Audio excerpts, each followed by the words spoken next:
जय हिंद दोस्तों, स्वागत है आप सभी लोगों का फिर से आज एक नए वीडियो में।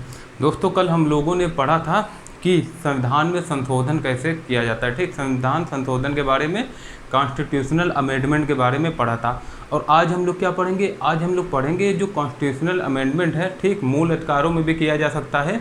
तो जैसे ही ये जो संविधान की मूल संरचना, जो हम लोग बहुत बार पढ़ते हैं कि संविधान की मूल संरचना आखिर कहाँ से निकली, इसका बैकग्राउंड क्या है, इसका इतिहास क्या है, तो इससे रिलेटेड जो भी आप लोगों के मन में शंका है आज वो सारी दूर हो जाएंगी। और इससे रिलेटेड जितने भी क्वेश्चन बनते हैं एग्जाम में वो आपको आराम से हो जाएंगे। ठीक, वो आपके उसमें आपको कहीं भी आपको फंसना नहीं पड़ेगा।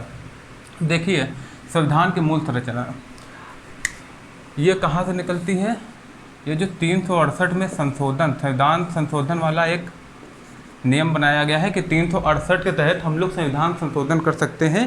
यहाँ तक कि मूल अधिकारों में भी उन्हें सीमित किया जा सकता है, मूल अधिकारों को, या संसद वापस भी ले सकती है। लेकिन उसके मूल ढांचे में कोई फ़र्क नहीं पड़ना चाहिए, मूल ढांचे में कोई भी चोट नहीं होनी चाहिए।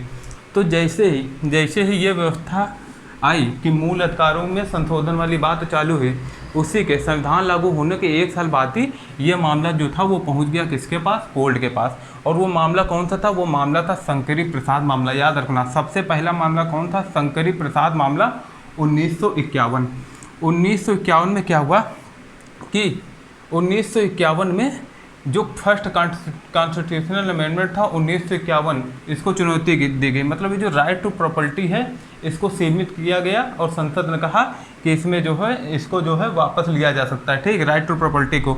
तो इसमेमें क्या हुआ कि जो कॉन्स्टिट्यूशनल अमेंडमेंट के जरिए फंडामेंटल राइट को संक्षिप्त या वापस सुप्रीम कोर्ट ने टिप्पणी की इसमें कि जो ये 368 है ये संविधान संशोधन के तहत है। मतलब ये 13, आप लोगों ने पहले पढ़ा होगा आर्टिकल 13 के बारे में। क्या पढ़ा था?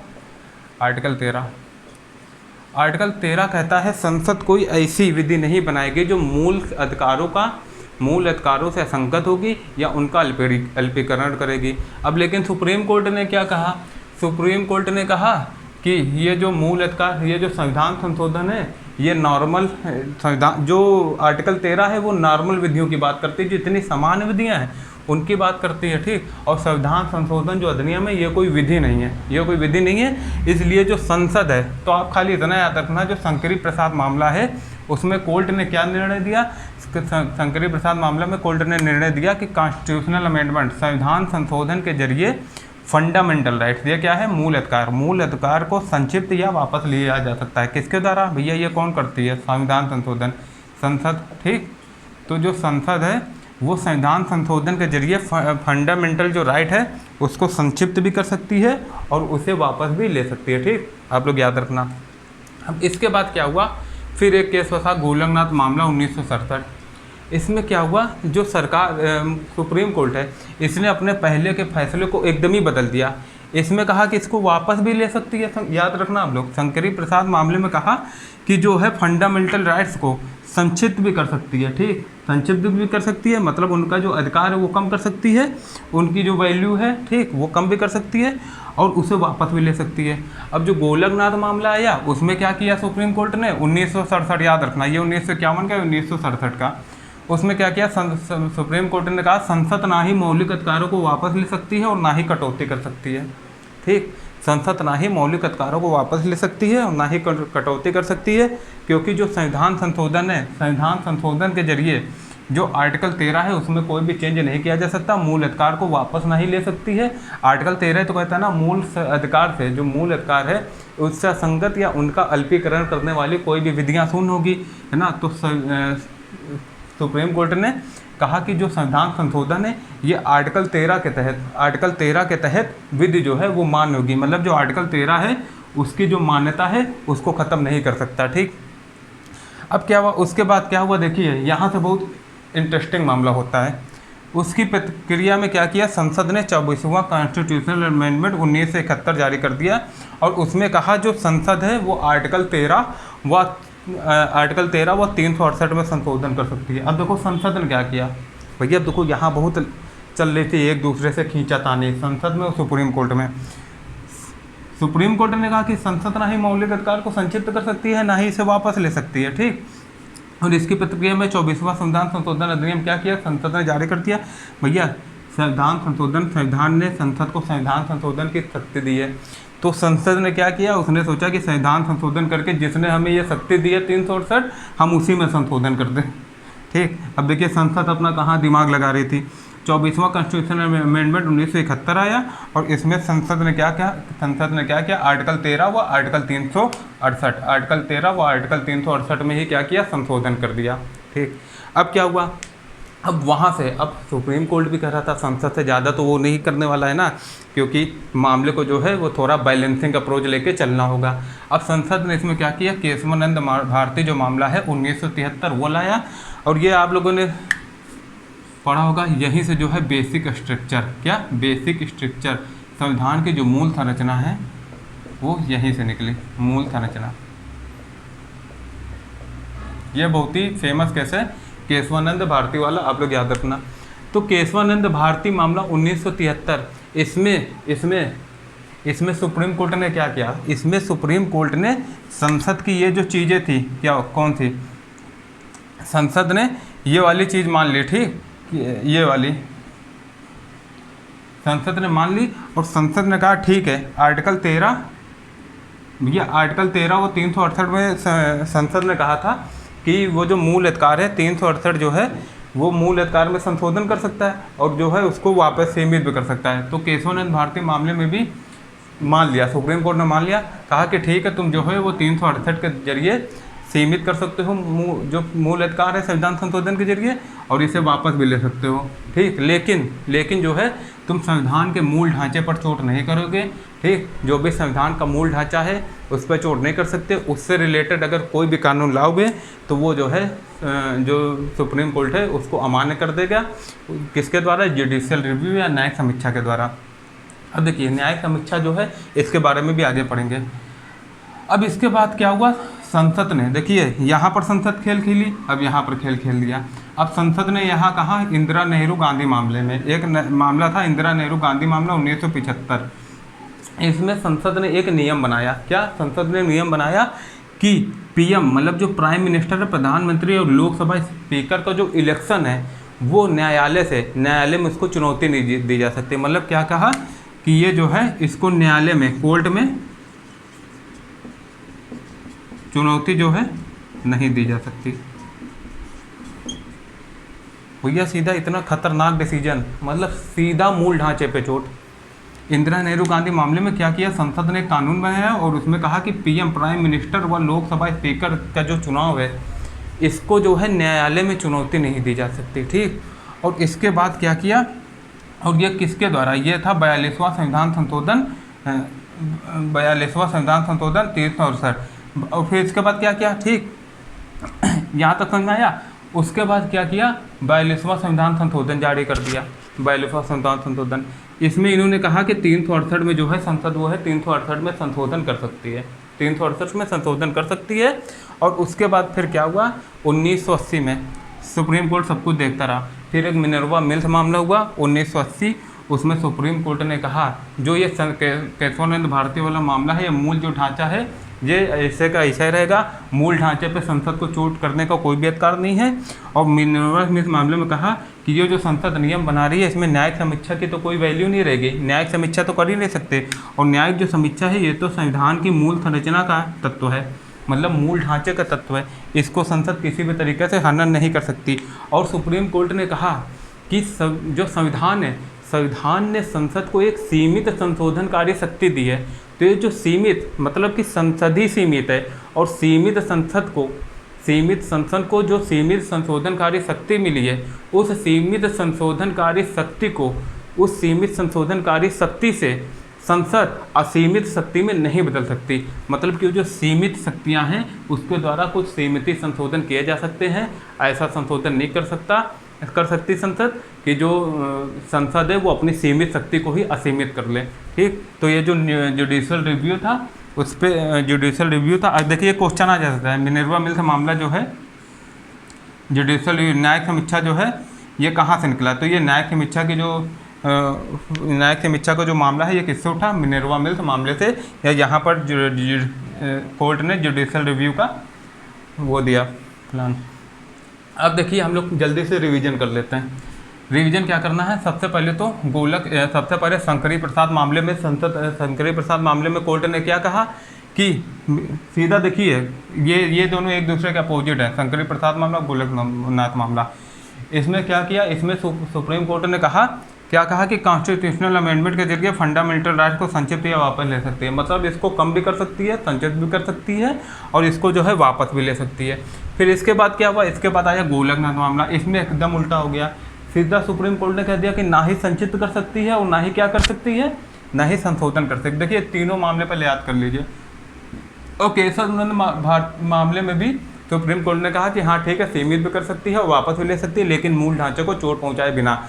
मतलब कि ऐसा भी कोई फंडामेंटल राइट्स खत्म नहीं करेगी जो मूल ढांचे से संबंधित हो। जैसे कि हमारा जो धर्मनिरपेक्ष वाला है, ठीक, संविधान की सर्वोच्चता है, संसद की सीमित संशोधनकारी शक्तियाँ हैं, यहाँ तक बहुत कुछ निकली। इसके आगे हम लोग देखते हैं, ठीक। जब तक आप लोग इसका स्क्रीनशॉट ले लीजिए और देखिए इसको अच्छे से देखना। हमने इसमें जो कुछ बताया ना, ये आपके एग्जाम से बाहर इसमें कुछ भी नहीं आएगा, और जो भी आपका एग्जाम होगा इसी से फंस जाएगा पूरा। तो ये आपको अच्छे से देखना है ना। आप लोग खुद देखिए, हर एक चीज़ हमने इसमें कवर कर दी है, ठीक, और अच्छे से बताया भी है।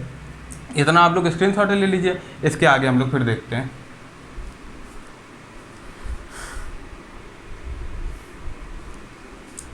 अब दोस्तों हम लोग आगे देखते हैं।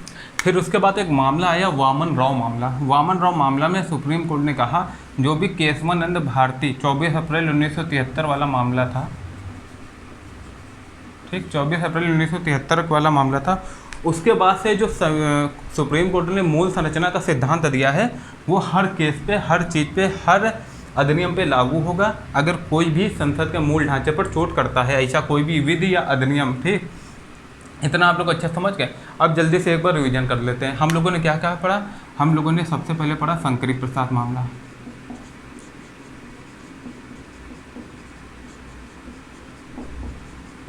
शंकरी प्रसाद मामले में क्या कहा, सुप्रीम कोर्ट ने कहा कि जो संसद है, संसद जो है वो संसद जो है मूल अधिकारों को क्या कर सकती है, संक्षिप्त भी कर सकती है,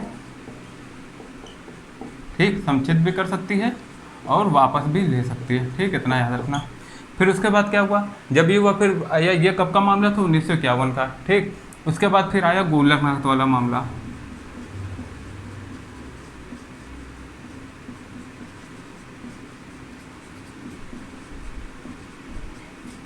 इसमें क्या किया, इसमें सुप्रीम कोर्ट ने अपने फैसलों को बदल दिया।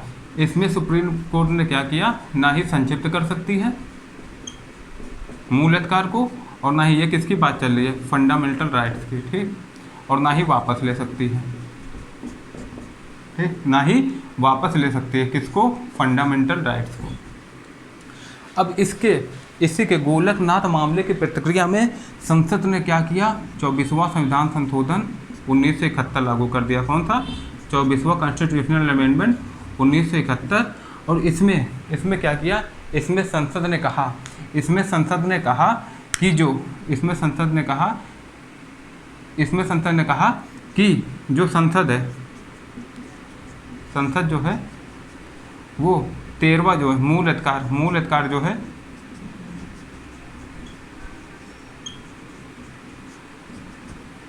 उसमें संशोधन भी कर सकती है और उसे वापस भी ले सकती है, ठीक, वापस भी ले सकती है, ठीक, ये याद रखना आप लोग, वापस भी ले सकती है। लेकिन फिर क्या हुआ, 1971 केशवानंद मामले में एक आया, फिर केशवानंद भारती मामला। कौन सा आया, केशवानंद भारती मामला।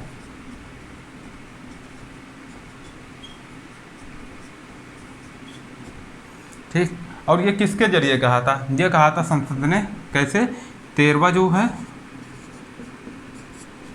जो आर्टिकल 13 है हमारा, और जो 368 है, सीधा इसी में क्या किया था संसद ने, संशोधन कर दिया था, याद रखना, ठीक। और कहा कि जो है मूल अधिकार में संशोधन भी कर सकती है और उसे वापस भी ले सकती है, अपितु कहीं भी पूरे संविधान में कहीं भी कुछ भी कर सकती है। अब जब सुप्रीम कोर्ट को लगा कि संसद जो है प्रतिक्रिया पर प्रतिक्रिया दे रही है, तो संसद ने एक कौन सा मामला लाया, केशवानंद भारती, यहाँ पर लिखे ले रहे हैं, केशवानंद भारती मामला 1973।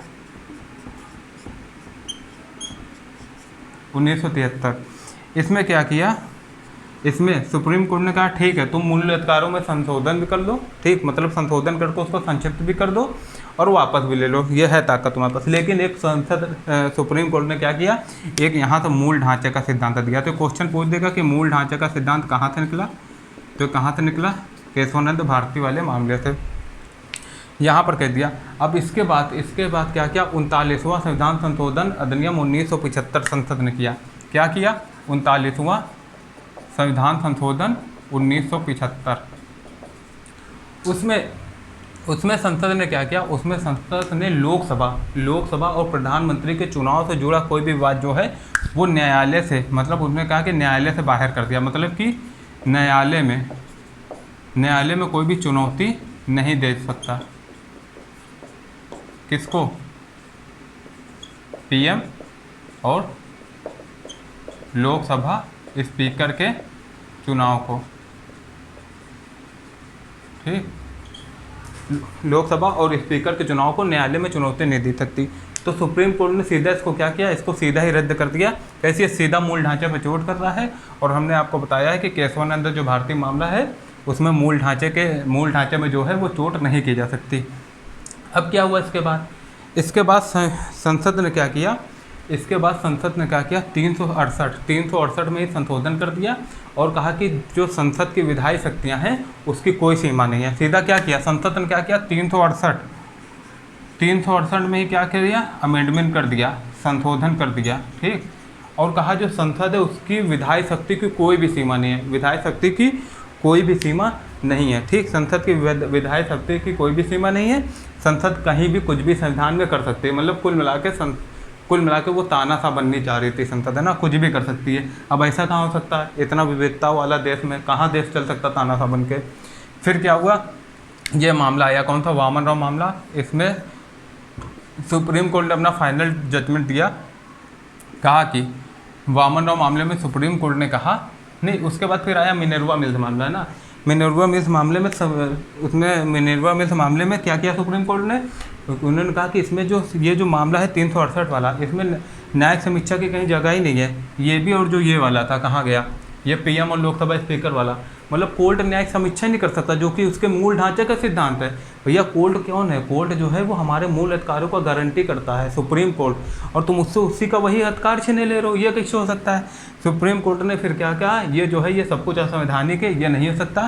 फिर उसके बाद क्या हुआ, देखिए एक क्वेश्चन आ जाएगा, न्यायिक समीक्षा का कहाँ से आया वो मतलब कि न्यायिक समीक्षा की वो बात कहाँ पर की सुप्रीम कोर्ट ने, मिनर्वा मिल्स मामले में। फिर उसके बाद क्या हुआ, वामन राव मामला एक केस आया 1981, उसमें क्या हुआ, केशवानंद भारती मामले को जो 24 अप्रैल 1973 में हुआ था, सुप्रीम कोर्ट ने कहा उसके बाद के जितने भी अधिनियम हैं वो इस तारीख के बाद से जो मूल ढांचा का सिद्धांत है उस पर लागू होगा। तो आई हो दोस्तों, आज आपको ये जो लेक्चर है काफ़ी अच्छा लगा होगा और समझ में भी आया होगा, है ना, समझ में भी आया होगा। देखिए अगर आप लोग इसको अच्छे से देखे होंगे तो आप लोग इतना तो समझ गए होंगे कि अब इससे रिलेटेड जो कोई भी क्वेश्चन है वो आपके फंस नहीं सकते हैं, ठीक। मतलब कि एग्ज़ाम में जो है, एग्ज़ाम में आप लोग अच्छे से कर देंगे, कहीं भी आप लोग फंसेंगे नहीं कुछ भी करते समय, या ना ही ज़रा सा भी कंफ्यूज होंगे, ठीक, आराम से कर लेंगे। अब इसके बाद हम लोग नेक्स्ट चैप्टर पे आएंगे कल, ठीक। जब तक के लिए आप लोग अच्छे से पढ़िए और धीरे धीरे हम लोग अपनी हिस्ट्री ज्योग्राफी की भी क्लासेस चालू करने वाले हैं। और मैथ की जो है वो मैथ के 1-2 वीडियो आ गए हैं, आप लोग कमेंट करना अगर मैथ की और क्लासेस चाहिए, ठीक, तो हम लोग जल्दी जल्दी वो भी लाते रहेंगे। कमेंट जरूर कीजिए और लाइक शेयर सब्सक्राइब कीजिए, क्योंकि धीरे धीरे हम लोग जो है कंटेंट और अच्छा ही लाएंगे, क्वालिटी और अच्छी लाएंगे। अभी डिजिटल बोर्ड आ जाएगा तो आपको बहुत अच्छे समझ में आएगा, है ना। इसमें जैसा चाहते हैं वैसा बहुत अच्छे से समझा नहीं पाते, लेकिन फिर भी अपना फुल जो है अपना 100% देते हैं, कुछ भी आप लोगों का छूट नहीं पाता है, ठीक। इसी के लिए आज आपसे विदा लेते हैं, ये सेशन आज ये समाप्त होता है। कल फिर मिलेंगे एक नए सेशन में, है ना। जब तक के लिए आप लोग अच्छे से पढ़ते रहिए, खुश रहिए, माँ बाप की सेवा कीजिए, सभी के साथ अच्छे से बिहेव कीजिए और सबसे पहले नौकरी पाइए, वो मत भूलना। धन्यवाद।